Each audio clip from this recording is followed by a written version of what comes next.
You know, some entrepreneurs simply have the Midas touch. You probably know one yourself, that person who, whatever they touch, turns to gold. Well, today's guest is one of them. Adam Schwab is the founder of a much-loved Australian travel brand in luxury escapes, a business that will turn over $500 million this year. He also started a backpacker business that was turning over millions after 3 years. Oh, and he had an apartment business that also smashed it out of the park. You get the picture. It's a well-travelled episode 580 of the 12-year-old award-winning Small Business Big Marketing podcast. Well, I said, welcome to a small business marketing show where successful small business owners share their souls to take your marketing straight to the lead. Now, here's your host, Mr. Tim Reid. And welcome back to your weekly dose of Lux Marketing. I'm your host, Timbo Reid, and I have an insatiable curiosity for uncovering marketing strategies and ideas that help businesses just like yours to grow. You, so much more importantly, well, you're a motivated business owner, ready to crank out some great marketing to build that beautiful business of yours into the empire it absolutely deserves to be. And that is exactly why I do what I do, in order to help people like you. So you're in the right place. As per usual, team, there is marketing GOLD dripping from the ceiling over here at Small Business Big Marketing's HQ. So let's get stuck right in. Got a great episode for you next week. One of Australia's leading website creators is going to share their 5 secrets to creating a website that actually converts. I know, crazy. And doesn't just look pretty. I think you're going to benefit hugely from that one. But right now, allow me to introduce you to Adam Schwab, who started his working life as a corporate lawyer in Australia's largest law firm, but the entrepreneurial bug hit early. I love that. And he escaped his cubicle to start the first of a number of successful businesses. Now, whilst each one was a stepping stone to the next, his piece de resistance is Luxury Escapes, an online travel business that curates and cleverly presents luxury holiday packages from all over the world. It was founded in 2010, 11 years ago. Today, Luxury Escapes employs over 300 people across 4 continents and will turn over $500 million, that's with a B, dollars this year. Plus, it's won a bevy of business and travel awards, as has Adam himself. You know, this guy really is a business genius. But has it all been success after success? Pretty much. The guy really does have the Midas touch when it comes to identifying and building profitable businesses. And lucky for you and I, he openly explains how he does it right now. Here's Adam talking about how he feels about his successes. I won't bore you with the backstory, but we've just made lots of mistakes. And one thing we're actually not too bad at is learning from them.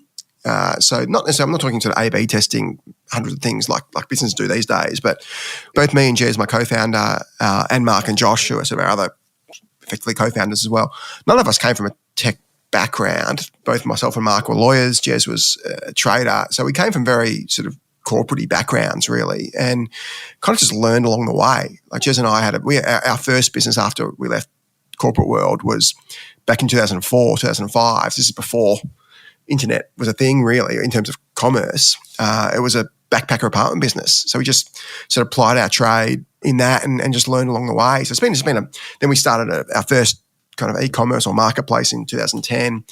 We pivoted from business to business to business. And every business we were learning more stuff along the way and making mistakes. And I think gradually got to a point where the mistakes became less than the things we did right.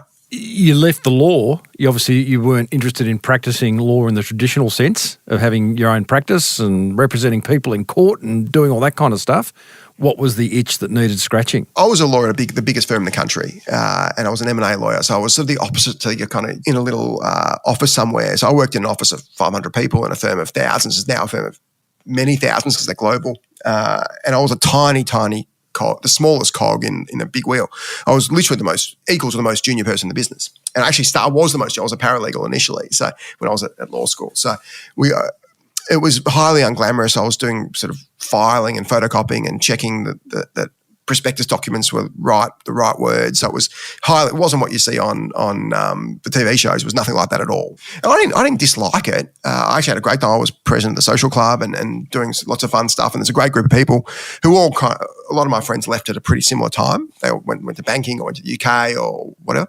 I was the only one who started a business. Because law is an inherently profession. So is there entrepreneurship in your family? Was there like an itch that you needed to have your own business and not be some kind of corporate lawyer monster that was just going to, be stuck in an office or a court for the rest of his life? Oh, my dad's a builder and has been a builder, so he's sort of semi-retired now. But he was essentially an entrepreneur. And then during the recession in the early 90s, building grown to ground to an absolute halt, and he started a cafe in a place called Williamstown. So all these builders around him were going bankrupt, and he wouldn't underquote. He was incredibly honest, and building was moribund. There was just nothing happening. So he started a cafe. I think there was one other one on that street, and now there's about 30. He's pretty good at seeing things, and Mum actually worked as well, and she was a great operator. So Dad was a surprisingly good gut feel for business, and my mum was an exceptional operator of a business. So they actually made a pretty. They then subsequently separated, but they're still actually pretty good friends now. But they made a pretty good team in terms of complementary skill sets. And I guess me and Jez, who are co-founders in Luxury Escapes, have a similar complementary skill set in a way. But no, I think no parent wants to see their son leave a great law firm and start a backpacker apartments business. So just explain that period of time, because you talk about, making a lot of mistakes. So between leaving the law and finally discovering and building the goose that lays the golden egg in Luxury Escapes, there's a period of time where you say you made a lot of mistakes. Like how many businesses, I've heard this story before, like how many businesses, not your stories particularly, but people say I've started lots of businesses before one finally. How many businesses did you start and how many of them failed? Well, none of them actually failed. We just got ones that were better. So we started the backpacker apartments business, and that was what we always want to do is, can we keep our earnings roughly similar to what they would have been if we stayed in the corporate? That was the first 5 years. And we brought the backpacker apartments business to a $2 million turnover business in 3 years or something. It was profitable, and it was always profitable. We then bought and sold a bunch of apartments and had $1 million bucks. And then we pivoted to a corporate apartments business. And we still actually have one apartment left. So backpacker apartment business was profitable, but it had some regulatory issues. So he changed the corporate apartments model, and that was successful. We had that through Luxury Escapes till COVID. And it actually would have cost more to shut it down than keep it running. So we just kept it running, and then COVID just made sense to downsize it. But neither of those were unsuccessful. Then we started a takeaway food ordering business, which became part of Menulog. So that was actually, you'd probably say that was unsuccessful operationally. We ended up selling it to Gabby and Hezi at Catch. We ended up getting $20 million for that. So it was a successful failure in every sense of the word. Yeah. Disastrous business from our perspective, but we were sort of lucky enough and smart enough. We had a rump of an asset there that we knew was valuable to someone else and was valuable to Hezi. Was smart enough to see it, and it was a real win-win. And then obviously the Menulog guys executed really well, and the rest was history. And then the pre-business to Luxury Escapes was a business called deals.com.au, which was also relatively successful, and then spawned Luxury Escapes. So we actually had... Man, I take back everything I said about, if I mention the word failure more than once, I take it back, because every single one of those were beautiful stepping stones to you finally cracking the nut on Luxury Escapes, which clearly at a point in time you've gone, oh, hang on, this is the big one. Just tell me, out of interest, what is it with you, and I'm guessing your partner Jez was along for the ride between leaving the law and Luxury Escapes. What is it? Do you have a crystal ball? What skill do you have that allows you to see what the world needs and build a business around it? I think just to get your point on failures is right in a micro sense, by the way. So we had lots of mistakes within those businesses, but we course corrected quickly enough that the business was able to always grow. So you're right in a sense of there were lots of little failures, but I guess that's that classic entrepreneur. You got to be able to see what the customer wants to an extent before they kind of want it. I don't think we're Jobsian in any way in that sense. I think the backpacker one, we saw a problem in real life.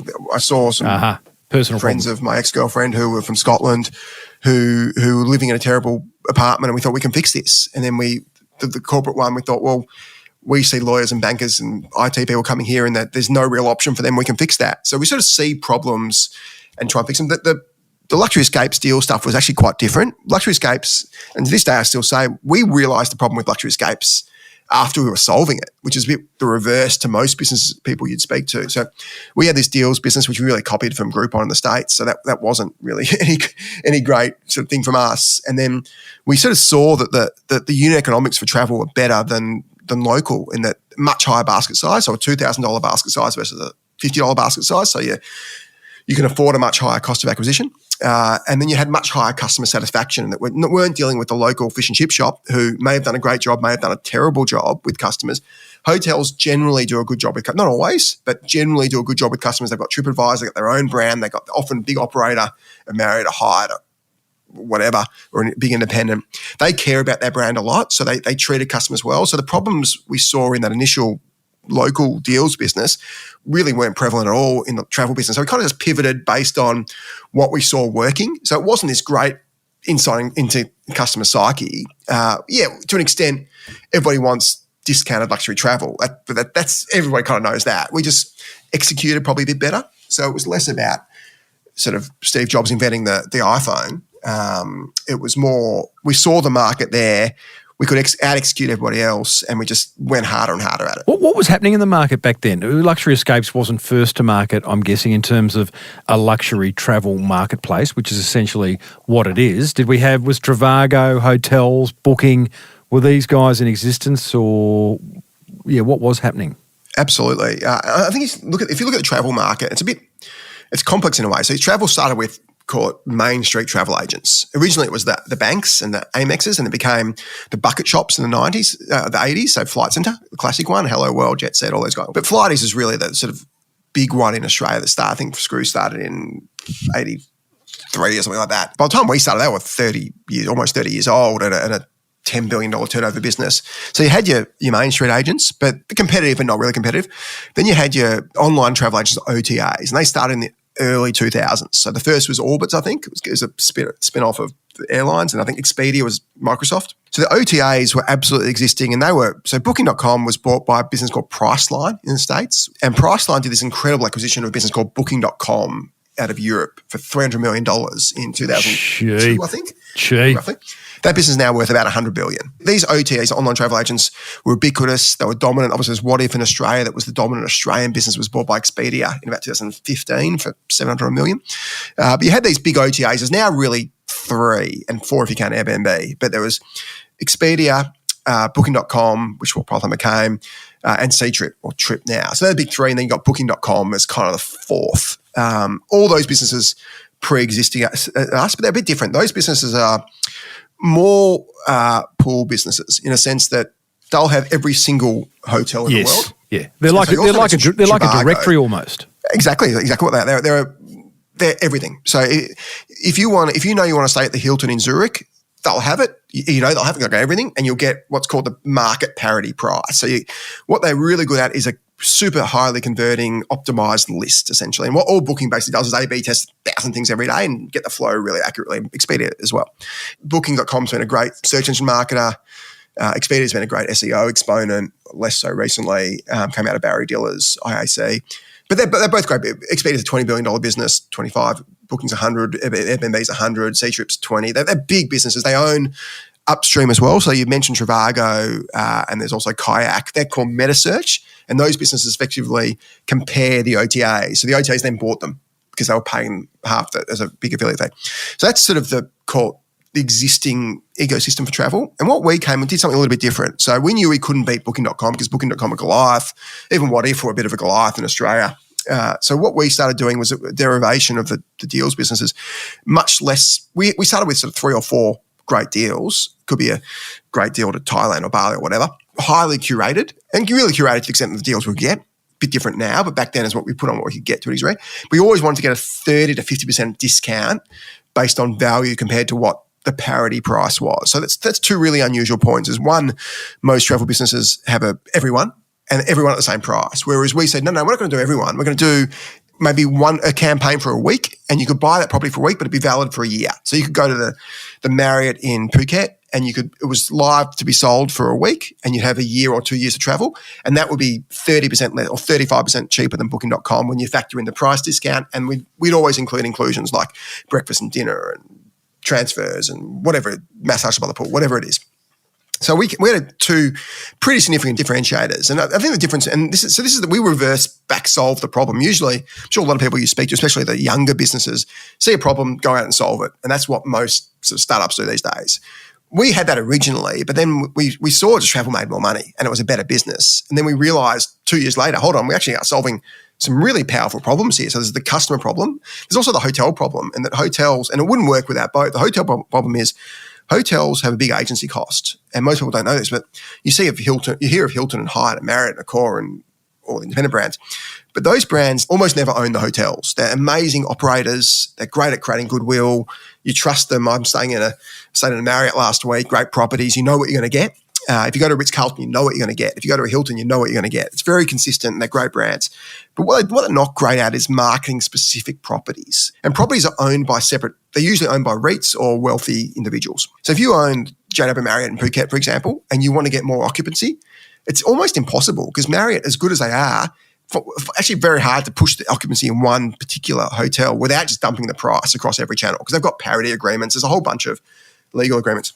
What we do is we swoop in, we do a 2-week campaign, and we'll sell millions of dollars worth of product at a discounted price. So we don't disrupt their overall pricing tactics because they're just a sort of really targeted, short, sharp campaign.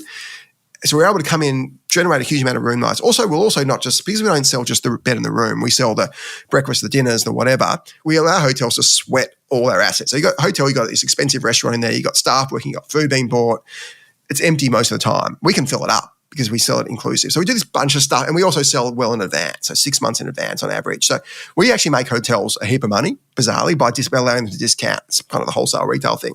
Same reason hotels work with aircrew, because they fill their room. So we're like a higher spending aircrew. So we make hotels owners a bunch of money, and we save customers money. So we sort of are able to achieve that sort of holy trinity of win-win, and we sit in the middle and just clip the ticket a bit. Talk to me about the business model there. So you clip the ticket from me buying a package through Luxury Escape, and you clip the ticket for the hotel, who essentially what? Advertises on your platform if you want them to? Exactly.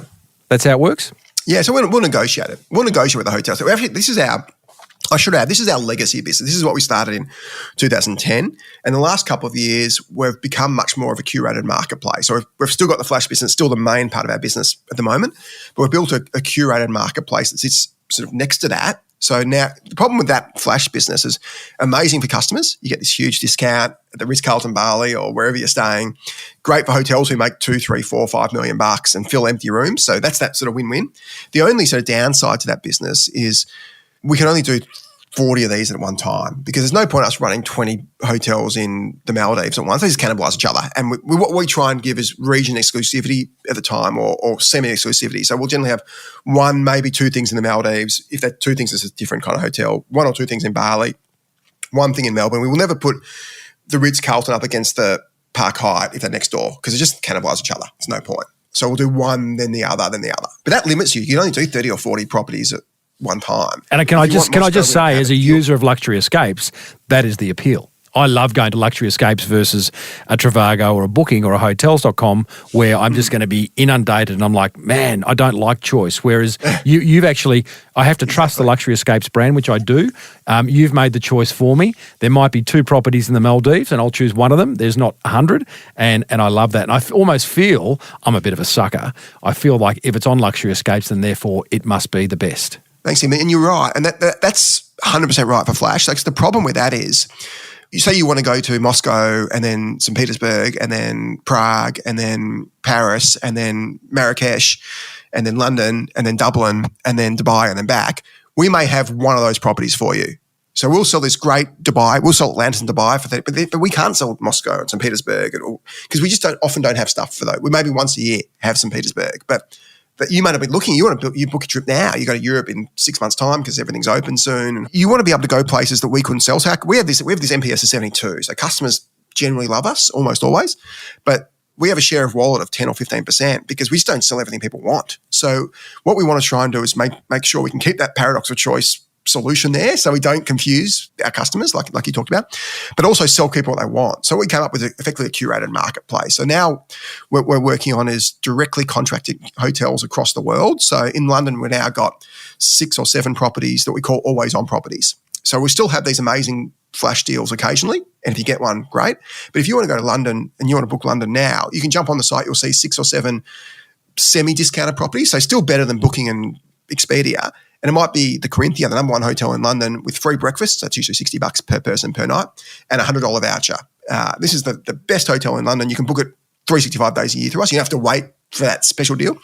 Or there's a few other properties we'll have in that. So we'll probably we tend to limit to about 20 properties per destination, sometimes less if there isn't 20 that meet our standard. And everything's been curated, every single one, and approved. But this is around the world. So we've now got not 40 properties, we've got 10,000. That 10,000, it only comes through a search. So if you do a search for London, you'll see 20, not 1,000 that Booking has. And that 20 has been handpicked. So we've tried to maintain that curation part that our customers love that you talked about, but give that choice. How long have you been doing this? Not fall into that paradox choice issue. How long has that aspect of the business been going, Adam? We were thinking about it for a number of years, and then it's always that how do you risk cannibalising yourself? Are you going to kill the golden goose? So we were concerned about doing that, and then Gabby and Hezi Leibovich, who I'm not sure if you've spoken to on the show, but who founded Catch, who are a great entrepreneur, sold Catch to Wesfarmers a couple of years ago for a couple $100 million, are major shareholders in us, biggest shareholders after Jez and myself, and they've been pushing us to do marketplace because they did this whole journey themselves at Catch, and Catch is now a $2 billion business, and they actually found that bringing on a marketplace actually helped the Flash business because there's a basket starter effect in a way and a traffic effect. So they've been pushing us for years, and COVID happened, and we had half the team who had nothing to do. So half the hotels in the world were shut. And unlike every other travel business in the world, we didn't want to furlough people or sack people. We wanted them to keep them employed. We had an amazing team. So we knew we had this marketplace thing in the back of our head. So this is the time. So we can send half our team to go and start negotiating marketplace deals, and half our technology team started building. It was a massive tech build. So we were still building it, but we went live with a beta in January. Haven't marketed it much, so just put on the site. Obviously, we had that sort of lockdowns in June, July. But if you look at sort of run rate now, that marketplace, which hasn't had any marketing really, sort of just sits on the site in form of a search box, sort of $100 million run rate revenue business, sales business now with no marketing. And people are just falling across it. They're finding the search box and going, oh, hang on, what's this? As opposed to you actively promoting it because it's still in beta. Yeah. Because as you're explaining we will promote it soon. As you're explaining it, it's and it does make sense. But it's sort of like you could argue, looking from the outside, are you just bleeding the business dry because the luxury escape Flash side of the business, as you call it, has matured. And that's what we know Luxury Escapes for. You say it's a legacy business, and that obviously you want it to go on and on. It sounded like you just got it. Like, what can we do in order to kind of really, get a greater share of wallet? Which is a fair question as a business owner. But I suppose you're yet to know whether it's going to be a complete success. But $100 million, since January? Fair evidence that people want it. Yeah, I think that's just sort of the start. And bear in mind, we've only got a few hundred sort of direct, most of that revenue is coming from a bed bank integration, which is parity pricing. So as we put more and more properties on the marketplace directly, we see the revenue sort of, it's pretty linear correlation. We've got, I won't bore you listeners with the details, but it's not that simple to get properties live. So I think there's only probably 100 OTAs globally. What's an OTA, online travel agent? It's the big one. There aren't that many. There's actually less than 100 probably. And to connect, for us to connect to a hotel to get our inventory and pricing, you got to go through what's called a channel manager. So you may have seen SiteMinder listed on the ASX a couple of weeks ago. They're a channel manager. But there's a lot of work to integrate with these channel managers. We've got a team of 25. We've been working through for a year on it. So it's a lot of dev work.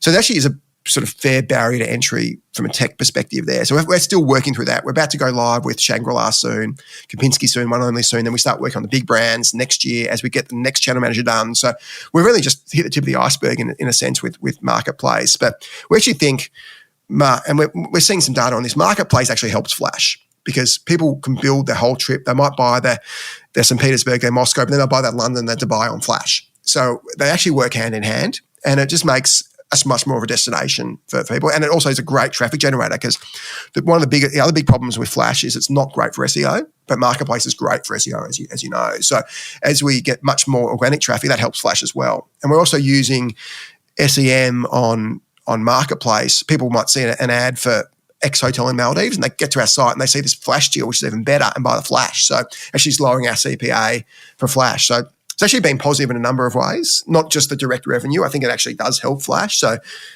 October was a record month for us. Obviously, travel reopening was a big part of that. And November's on track for being probably slightly under October, but still a record month other than October. So we're seeing Flash as sort of 30, 40% above pre-pandemic and almost double our 2019 levels. So Flash is absolutely flying now. There's a bit of a pent-up demand effect there, but we think marketplace augments Flash. And we're also, it's not just hotels. We're building an experiences marketplace, building a flights marketplace, a bit like Webjet. We've got Rockstar Villas coming live early next year, and they'll have cruises as well. So it's not just the sort of hotels. It's a bunch of marketplaces that we want to be the only destination for 5-star that sells everything. It's funny you mention Webjet, and I'm sure you'll have an opinion or an answer for this. I look at Webjet. So for those who don't know, who are not in Australia, Webjet is essentially, again, it's like a search engine for flights, international and domestic flights, and it comes up with all the different airlines that fly to wherever you want to go and give you their prices. They scrape the websites of the actual airlines.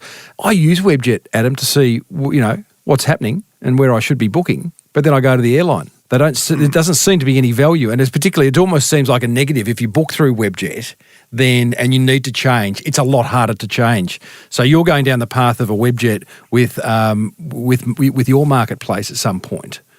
What do you say to that when people use you as a go on? What you said about Webjet is what people have been saying for 20 years. And you tell John Gucci, who runs Webjet, who's a great guy.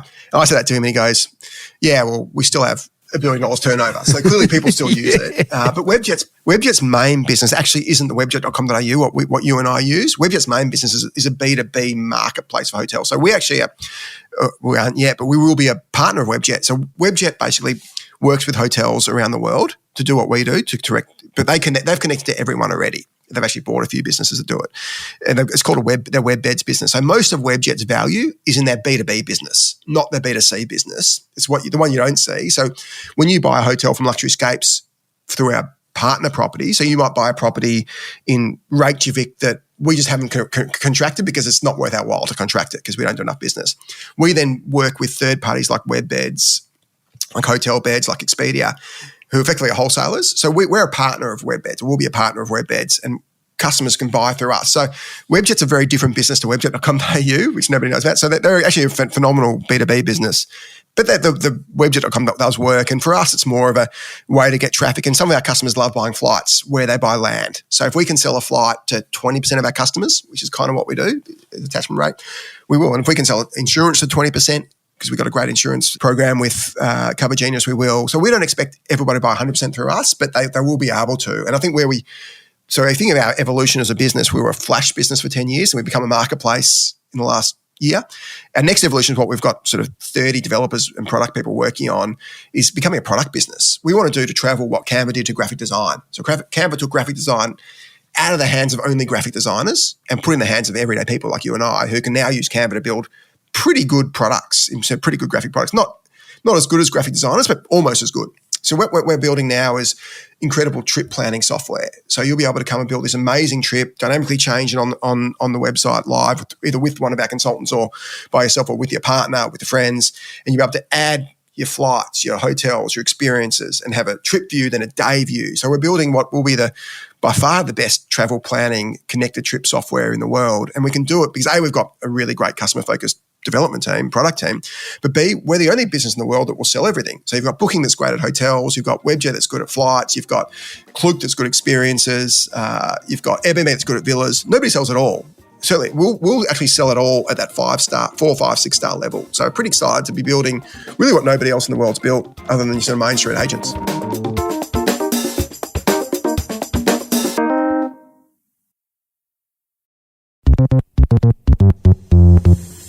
Adam, it sounds like you just had a dream run, mate, in business. It's the rise and rise of Adam Schwab. That's the title of the book. You can use that if you like. But the premise of this podcast is that business, small business, any type of business, it's not all chocolates. There's some pretty tough times. There'd be a lot of business owners doing it really tough right now. Was there a moment? I actually don't know. Normally when I ask this question, it's like, yeah, there is going to be a moment. I feel like with you there won't be. But was there a moment when you were in the corner, rocking back and forth, dribbling in the fetal position, going, oh my God, what have we done? And if there wasn't, that's cool. I'm jealous. No, maybe not to that extent, but there certainly was a moment in 2012. Early days? Yeah, so it was early.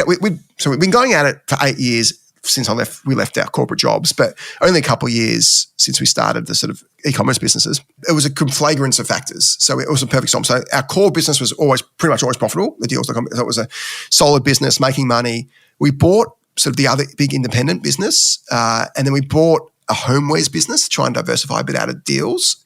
And then we had this restaurant booking thing or this takeaway ordering thing on the side. So we just overextended ourselves. So the core business was profitable, but the business we bought had more liabilities than we thought they had, and we were taking too long to clean it up. We had to do this whole complete platform migration. It just had a bunch of stuff happened. And then we had Christmas coming. So we're running out. I mean, Christmas is always bad because people just stop buying stuff. So we had this perfect storm of bad timing. We could see this big wave coming, and you knew it was going to happen. And we had Mark, one of our co-founders, managed to get this really good result in December. So we had a bit of a state of execution, but we still knew Christmas was coming. So as shareholders, we all had to put loans in, or one didn't, but everybody else did, and we managed to effectively save the business.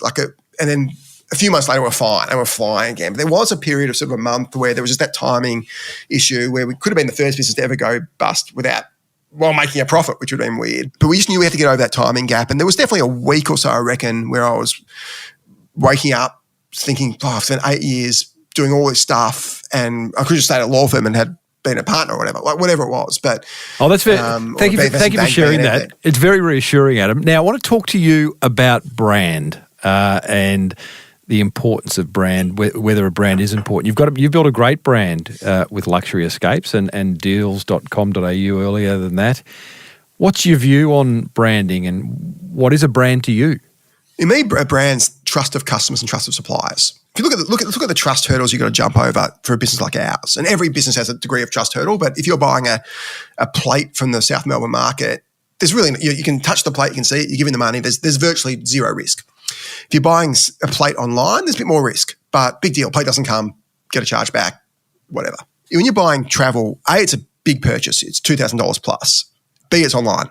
C, it's often overseas. And if something goes wrong, so if we sell you a package to Marriott in Phuket and the Marriott doesn't exist or it's a terrible property, that's a pretty bad position to be in because you're rocked up at 10 o'clock at night in a strange country and you may have kids or what, and there's no hotel. So you need to be able to, there's a number of trust hurdles we have to jump over, and we've had to jump over 10 years, which are much more difficult than most businesses. The trust of a customer, and it's really come from a combination of a lot of word of mouth, a bit of brand, but just a heavy investment in customer service. So we overinvest in customer service. It's a bit right at the moment we've been absolutely slammed because every single person in Australia feels like they want to make a booking now or change a booking. But in general, we like to have our customer service to within sort of a 5-minute phone pickup time, 24 hours a day, 7 days a week, which is unheard of in the travel industry. At the moment, we're clearly not at that. We're desperately trying to get back to that. We're frantically hiring people, but we just... Can I just ask a question on that phone service?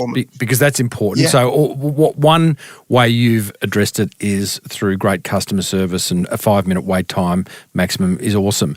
When people get through, and I learned this through Zappos and the late Tony Shea, where his customer service is out of control. His whole premise is creating happiness, delivering happiness. What he also does is he gives permission to that person at the end of the phone in the Zappos call centre. I think they have up to a $500 budget to make good. No questions asked. They can do anything. They could send a pizza to the unhappy customer if they wanted to. Yeah. How much power, permission, how much rope do you give your customer service people to make good? Probably not. I think if you look at the Zappos, I think Zappos, there's probably a school of thought that think they probably go too far, and their management style, and obviously Tony's management style probably hasn't stood the test of time, but anyway, that's just my view. But yeah, they certainly have some discretion. We've got an incredible customer service team who deals with some difficult situations and incredibly well. So our NPS 72, our customer reviews are the best in the country, possibly best in the world.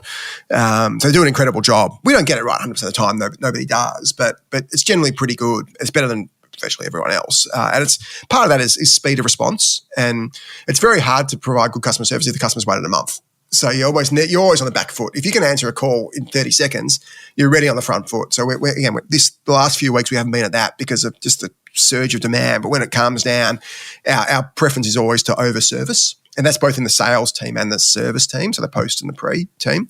But yeah, we want to try and, so we're in the happiness business as well. We want to try and make customers happy from before they book to when they return. So going back to trust? Yeah, so it's customer service and providing a great product. We think our product remains market. We sell something we believe in. And one of the great things, the other great challenge we had is not just those 3 challenges. We had the 4th challenges were discounted price. So we had that too good to be true element. So people would, for years would tell us, I've kind of heard of you guys, but I saw it was $1,000 off, and that can't be right.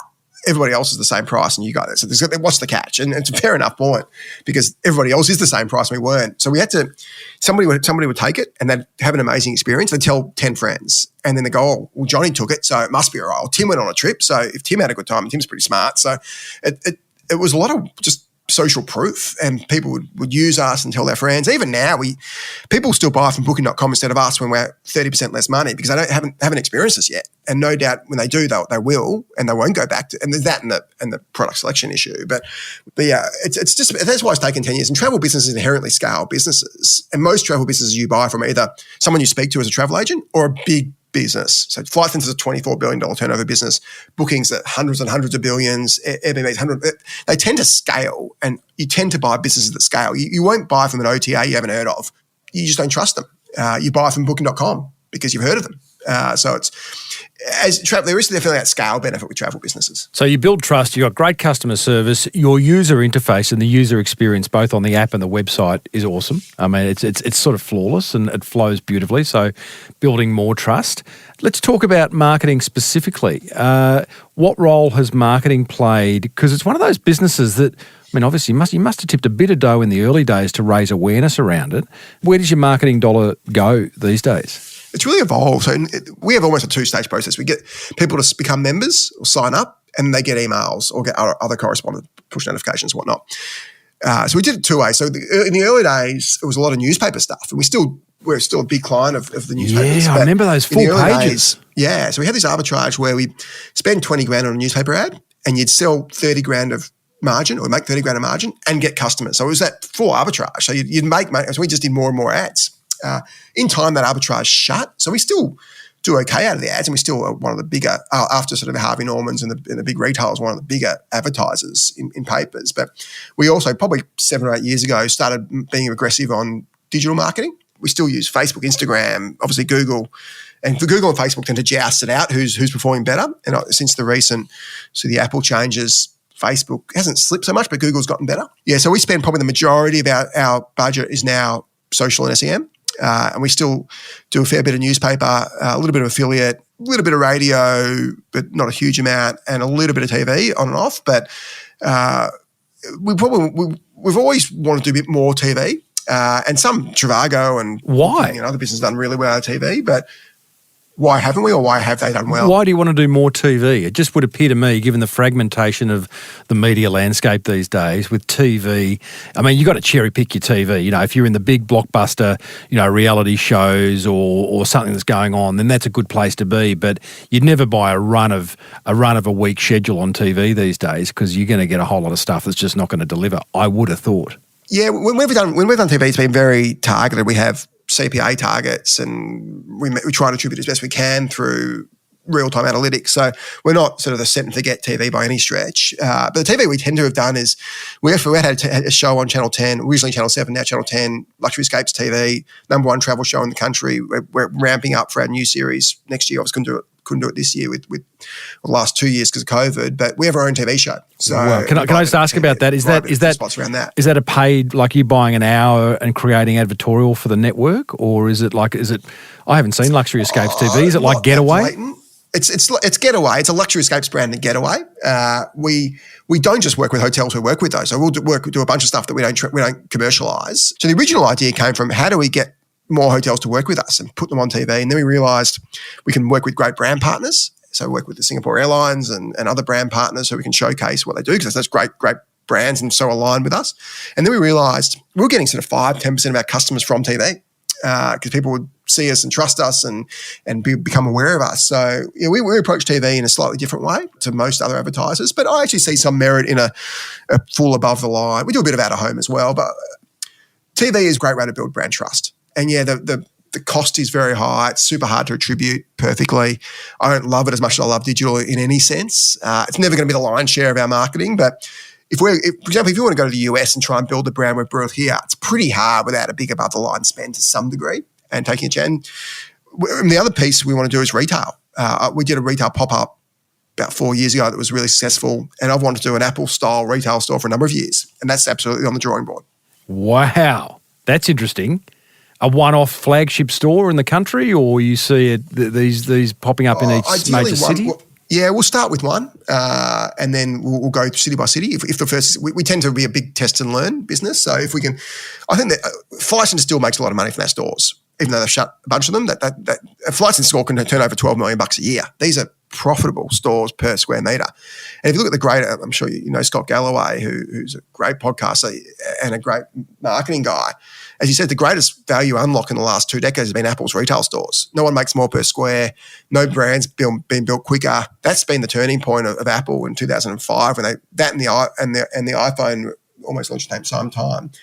I'd love to have an Apple store in Melbourne initially, and then because we're in Melbourne, then we go to Sydney, then we go to Brisbane, then we go to Perth, and go to Adelaide, etc. And then go What's going to differentiate them from going into a travel agent? What's the experience part of a luxury escape store going to offer? Well, if you look at the pop-up we did, and this won't be exactly the same, but we had a barista in there giving free coffee. We had champagne. We had gourmet food. It was a completely different experience. You'd sit down next to somebody. You wouldn't sit behind a sort of table. It's a very different experience to every other travel agent in the world. We'll build something even better, I think. More of a car showroom than a travel agent. Yeah, a little bit. Even car showrooms aren't ideal. I think there's probably a better experiential way, especially as we become more full service, as we finish off trip plan, as we start selling the full trip, not just the flop and drop. It becomes even more relevant. So you can sit down with your consultant and spend a couple of hours building a $20,000 trip through Europe. See the experiences, add your experiences, not necessarily buy it on site, then go home and with your wife or your husband or your partner or your kids or your friends, go and just play with it on Trip Builder. So you don't have to buy on the site. This will start your journey. I see it partly as a billboard. Like our store, when we did a sort of very amateur style pop-up that my two amazing marketing PR people did, we had no idea what we were doing. We still made money from it. It was the location wasn't great. The store was tiny. There was a bunch of issues. We didn't have the right stock. We couldn't. There was 100 things we didn't do right. So what did you do right in order to make money? I think it's people like Luxury Escapes, and we had a great product. This is what we did sell. And the margins are pretty good, and if we sell the right stuff. So, and people tend to convert pretty highly because we're selling a better product than everyone else. But we think we can do a lot better. We obviously couldn't do it during COVID, but now COVID's lifting. If we can find the right location, retail is something I absolutely want to do. And that's another form of marketing for us, really. It's can we lower our CPAs through a direct retail experience? Adam, I had Guy Grossi, one of the great chefs of Australia, on the podcast a few months ago, and I asked him, when he looks at other cafes and restaurants and sees them close after being only open for 6-12 months, what are they getting wrong?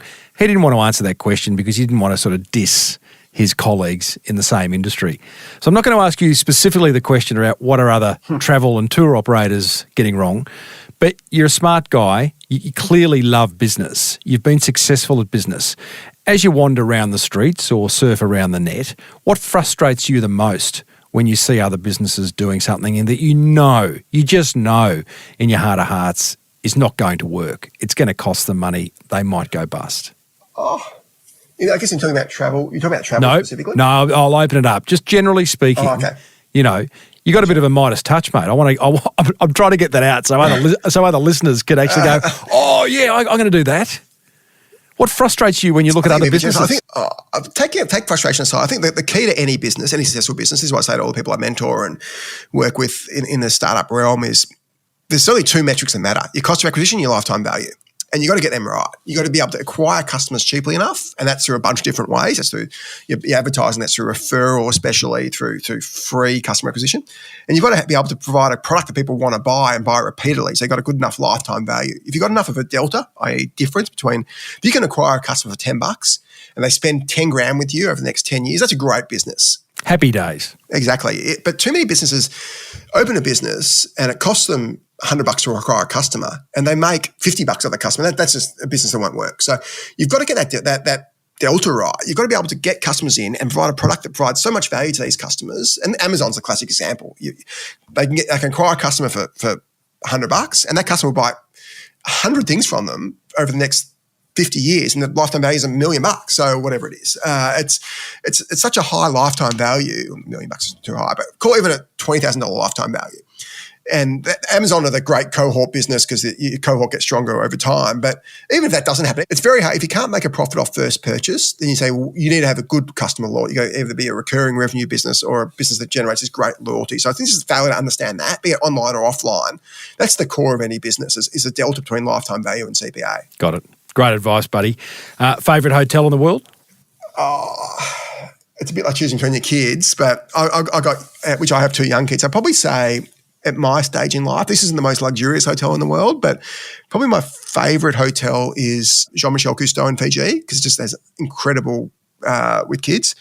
And the place I like to stay at was just my wife, probably a couple of places in the Maldives, Finaloo and Pullman are probably 2 very great partners of ours. I was blessed to be able to MC a 5-day conference at Finaloo in the Maldives about 3 years ago. It was extraordinary. Probably a highlight of my public speaking career.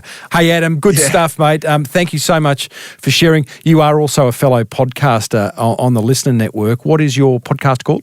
Not quite as prolific as you, unfortunately, yet, Tim, but it's called From Zero. I speak to some great founders. Yeah, it's awesome, man. Hey, Adam, thank you, mate, and safe travels. Thank you. Appreciate your time. Well, there you go, team. Cubicle Escapee turned Luxury Escapes co-founder Adam Schwab. You'll find links to all his businesses and any other resources mentioned over at smallbusinessbigmarketing.com/580. Now, here's my top 3 attention grabbers from that chat with Adam. Attention grabber number 1. I love the fact that Adam is open to making mistakes, and lots of them. This is quite a consistent practice, I must say, across the 580 successful business owners I've interviewed over the years. They are not afraid to get it wrong. They just don't do it too many times, in a row with the same mistake. Attention grabber number 2. I love Adam's take on the power of branding. As he said, a brand is about creating trust between the business and the customer. So a good exercise for us all would be to identify all the trust hurdles, as Adam calls them. I like that term, trust hurdles, that our precious customers have to jump over, and implement ways of reducing the fear around each one of them. Even better, removing them altogether. Attention grabber number 3. I love the idea of the 2 metrics he mentioned when it comes to building a solid, profitable business: cost of acquisition of a customer and the lifetime value of that customer. Get that equation right, and I think you're off to the goldfields. Well, that's what grabbed my attention. Well, I would love to know what grabbed yours. Give us a buzz. 0480 015 150 and let me know what's on your marketing mind, just like listener Cindy did. Hey, Timbo, it's Cindy. I just wanted to thank you very much for all your podcasts, and I'm doing as you requested. I'm giving you a shout out and thanking you for the regional podcast that you did. It's fantastic. There is a lot of amazing businesses in rural areas that keep a lot of people employed and do wonderful things, and your spotlight on those businesses was inspirational. Thanks so much. Keep up the fantastic work. Listen in all the time and always get a takeaway from your podcast. Thanks, Tim. Thank you so much, Cindy, for picking up the phone and giving me a buzz. I totally agree with you. There are some absolutely amazing businesses out there in regional Australia. And for anyone who missed the mini-series I produced showcasing businesses in regional Queensland, check out on your favourite podcast app, episodes 567 to 574. I chat with business founders from Koyo Coconut Yogurt, Lady Elliot Island, Nutrition Warehouse, Zaraffa's Coffee, Cairns Aquarium, a real eclectic bunch doing a variety of different things, but boy, oh boy, are there insights to be gained from each of them. Thanks again, Cindy, for calling in. I wish you'd left your business name or website address so I could give you a bit of a plug, but gee, I appreciate you calling in. Everyone else, do give me a buzz. Just now, 0480 015 150, and simply tell me what you think of the podcast, what marketing's working for you. Maybe you've got a question for me. 0480 015 150. Next episode, you and I catch up with one of Australia's leading website creators. His name's Greg Merrilees, and he's a dead-set ninja when it comes to creating high-converting websites, and not ones that just look pretty. Are you with me? You might be frustrated by your website. You won't be after my chat with Greg, I assure you. Hey, if you'd love to know how and why to create some helpful marketing, then grab a copy of my book, The Boomerang Effect, over at smallbusinessbigmarketing.com. And if you're loving the Small Business Big Marketing podcast, and if you got this far, I'm kind of assuming you're a bit of a fan. That's good. You'll find 579 more episodes on your favourite podcast app. As has been the case for the past 12 years, this podcast was fronted by me, Tim Reid. The music score produced by Lockie Doley, and then producer Romy Sher walks on in and confidently says, "Get out of my way, boys," and turns it into what you're listening to right now. Until next time, thank you so much for tuning in. May your marketing be the best marketing. Bye for now.